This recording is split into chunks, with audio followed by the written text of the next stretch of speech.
Welcome to my channel. इस video में आप देखेंगे कि ओमान में शादियों के अरेंजमेंट्स कैसे होते हैं और किस तरह से दावतें की जाती हैं और कॉस्ट्यूम्स पहने जाते हैं। This is the wedding costume. अस्सलाम वालेकुम दोस्तों, मैं हूं बिलाल मोइन और आप देख रहे हैं बिलाल मोइन यूट्यूब चैनल। अच्छा जी, इस वक्त मैं मौजूद हूं ओमान ब्राइड शो में। जो मैं आपको इस वीडियो में ये बताऊंगा कि ओमान में शादियाँ कैसे होती हैं। मतलब मर्दों की शादियाँ हैं तो यहाँ पे बहुत सिंपल होती है, मैंने बहुत सारी अटेंड की हैं। मस्जिद के अंदर निकाह होता है, उसके बाद मंदी या शुआ की महफिल होती है, खाना होता है, हलवा और कावा होता है और उसके बाद ख़त्म। लेकिन औरतों की शादी कैसे होती है ये मैं आपको दिखाता हूँ ज़रा इस ब्राइड शो में।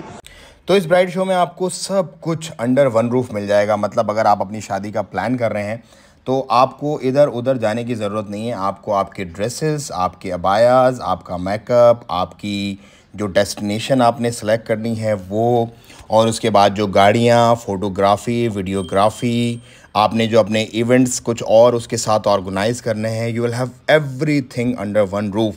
अच्छा, इस तरह के इवेंट्स का बड़ा फ़ायदा क्या होता है कि एक तो चलो जो नीडी लोग होते हैं उनको अपनी मतलब अरेंजमेंट सारी मिल जाती है अंडर वन रूफ। नीडी से मुराद मतलब जो शादी के लिए अपने मामला देख रहे होते हैं वो।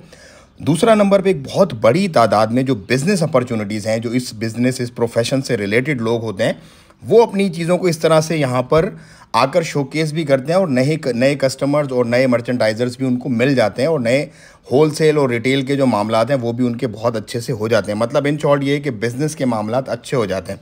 अब यहाँ पर बहुत बड़े बड़े ग्रुप जो हैं ओमान के, उन्होंने इसके अंदर पार्टिसिपेट किया। उसके अंदर इवेंट मैनेजमेंट वाले लोग भी थे, होटल्स भी थी, मेकअप्स वाले भी थे। उसके बाद जो खुशबुओं का यहाँ पर देने का बड़ा एक रिवाज है और यहाँ पर ज्वेलरी का देने का रिवाज है। और ये कैट वॉक भी की जा रही थी जो कि फ़ैशन शो की रिलेटेड थी। मैंने तो फर्स्ट टाइम ही देखी यहाँ पर।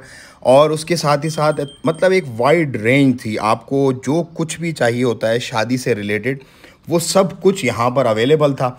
और एक और बहुत अच्छी बात क्या थी इसकी कि इसमें से मेजॉरिटी जो था ना, मेजॉरिटी वो SME था। मतलब ओमान के जो लोकल प्रोडक्ट्स और जो लोकल एंटरप्रेन्योर्स हैं उनके बनाई हुई सारी चीज़ें थी। अब एक अरब जो है, पूरा एक अरब है, ज़ाहिर सी बात है, आपने पता लबनान और इस तरफ के जो लोग हैं वो थोड़ा सा ज़्यादा ओपन हैं, थोड़े से ज़्यादा खुले उनके मामलात हैं। लेकिन ओमान के जो हैं वो इस कदर ज़्यादा खुले नहीं हैं अभी मामलात। लेकिन इस तरह की सारी चीज़ों को यहाँ पर शोकेस किया गया था। दिस वाज फॉर एवरीबॉडी, क्योंकि बहुत सारी नेशनलिटीज़ यहाँ पर रहती हैं और जो सालों से यहाँ पर मुकीम हैं और उन्होंने अपने तौर तरीके, अपने अदवात, अपने हिसाब से उन्होंने अपने सारे मामलात ज़िंदगी चलाने होते हैं।